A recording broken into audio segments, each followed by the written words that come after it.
আজ ৭ জানুয়ারি। আওয়ামী লীগের ডামি নির্বাচনের প্রথম বার্ষিকী।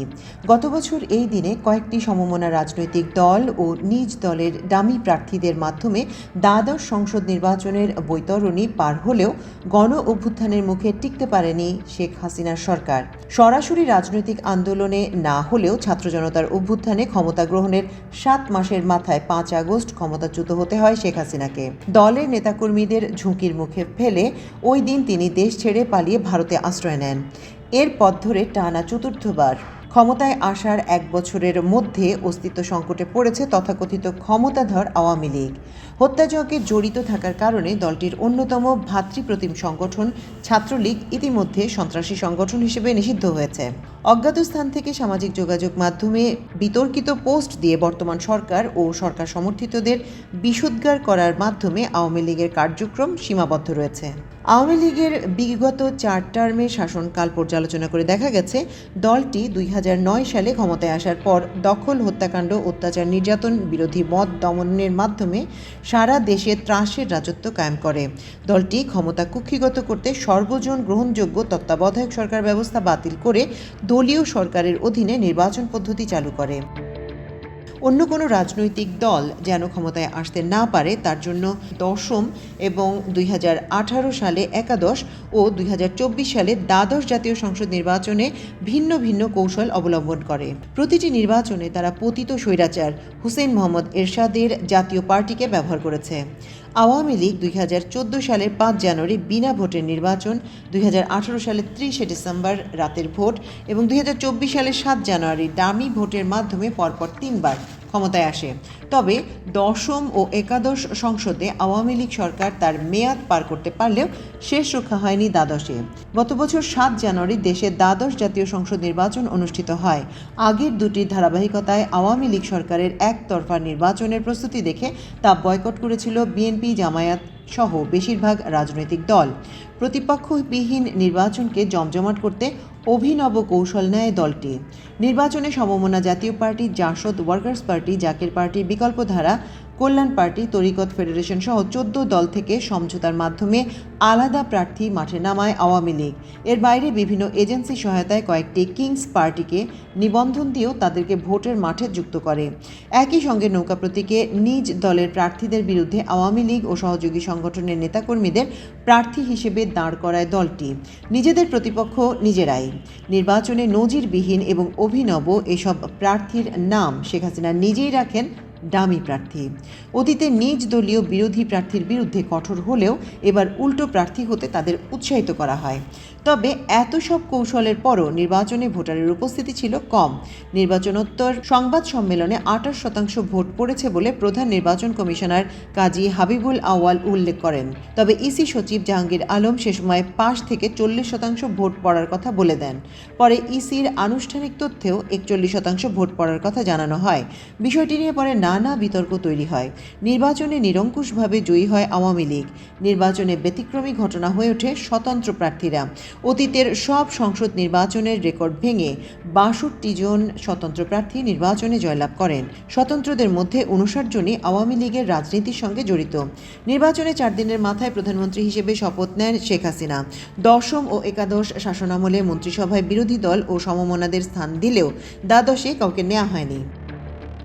নির্বাচনী ময়দানে আওয়ামী লীগের মিত্রদল এবং নিজ দলের নেতাকর্মীদের পরস্পরের বিরুদ্ধে ডামি প্রার্থী বানিয়ে ডামি নির্বাচনের তরি পার হয়ে টানা ৪ মেয়াদের জন্য ক্ষমতা ধরে রাখতে পারলেও শেষ পর্যন্ত গদি রক্ষা করতে পারেননি শেখ হাসিনা। আগের দুটি সরকারের ধারাবাহিকতায় এবারও নিরঙ্কুশ সংখ্যাগরিষ্ঠতা নিয়ে ক্ষমতায় এলেও ক্ষমতা স্থায়ী হয়নি। ক্ষমতা গ্রহণের মাত্র ৭ মাসের মাথায় ছাত্র জনতার রক্তাক্ত গণ অভ্যুত্থানে তীব্র জনরোষে পতন হয় আওয়ামী লীগ সরকারের।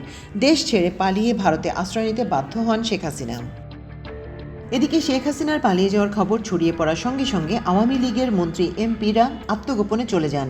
নেতাকর্মীরা বিচ্ছিন্ন হয়ে পড়েন। ফ্যাসিস্ট শেখ হাসিনার সরকারি বাসভবন দখল করে ছাত্র জনতা।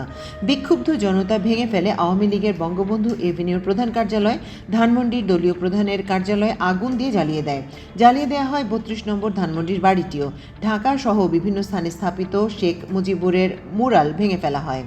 রাজধানীর বাইরেও দলের কার্যালয় পুড়িয়ে ফেলা হয়। দলটির অনেক নেতাকর্মী জনরোষের শিকার হন। শেখ হাসিনার পালিয়ে যাওয়ার পর দলের কয়েকজন নেতা জীবন বাঁচাতে সেনানিবাসে আশ্রয় নেন। কেউ কেউ সীমানা পার হয়ে প্রতিবেশী দেশ ভারতে চলে যান। বিমানবন্দর দিয়েও কেউ কেউ বিদেশে পাড়ি দেন। দলের বেশ কয়েকজন নেতা আইন শৃঙ্খলা বাহিনীর হাতে গ্রেপ্তার হন। এখনও যারা আত্মগোপনে রয়েছেন তাদের বিরুদ্ধে গ্রেপ্তারি অভিযান চলমান রয়েছে। আত্মগোপনে থাকা অনেকে বিভিন্নভাবে দেশ ত্যাগের চেষ্টাও করছেন। দেশ ত্যাগের পর 15ই আগস্ট ঢাকা আদালতে শেখ হাসিনার বিরুদ্ধে প্রথম মামলা হয়। এর ধারাবাহিকতায় ঢাকা সহ দেশের বিভিন্ন স্থানে এ পর্যন্ত তার বিরুদ্ধে 213টি হত্যা মামলা সহ 250টি মামলা দায়ের করা হয়েছে। শেখ হাসিনা ছাড়াও এসব মামলায় দলটির এমপি, মন্ত্রী, নেতা, কর্মী ও আইন শৃঙ্খলা বাহিনী ও জনপ্রশাসনের অনেককে আসামি করা হয়। মামলাগুলোতে গত 15ই জুলাই থেকে 5 আগস্ট পর্যন্ত বৈষম্য বিরোধী ছাত্র আন্দোলন ও ছাত্র জনতার অভ্যুত্থানে আওয়ামী লীগ ও এর সহযোগী সংগঠনের নেতাকর্মী ও আইন শৃঙ্খলা রক্ষাকারী বাহিনীর সদস্যদের বিরুদ্ধে গুলি ছোড়ার অভিযোগ আনা হয়। ডিজিটাল বাংলাদেশ তৈরির দাবিদার এ দলটির ইমেইল অ্যাড্রেসটিও নিষ্ক্রিয় রয়েছে। দলটির ওয়েবসাইটে 1 আগস্টের পর থেকে কোনো তথ্য আপলোড করা হচ্ছে না। এদিকে ভারতে অবস্থানকারী দলটির প্রধান শেখ হাসিনা বাংলাদেশে অবস্থানকারী নেতাকর্মীদের 15ই আগস্ট ধানমন্ডিতে শ্রদ্ধা নিবেদন এবং 10 নভেম্বর গুলিস্তান জিরো পয়েন্টে গিয়ে নূর হোসেন দিবস পালনের আহ্বান জানালেও দুটি কর্মসূচি ছাত্র জনতার প্রতিরোধের মুখে ব্যর্থ হয়েছে। আওয়ামী লীগ ও সহযোগী সংগঠনের কিছু নেতাকর্মী আইন শৃঙ্খলা বাহিনীর চোখ ফাঁকি দিয়ে রাতের আধারে দিবস কেন্দ্রিক কিছু কর্মসূচিতে ফুল দিয়ে দ্রুত সটকে পড়েছেন। কখনো কখনো গভীর রাতে ঝটিকা মিছিল করে সোশ্যাল মিডিয়াতে তার ছবি ও ভিডিও ছড়িয়ে দিচ্ছেন।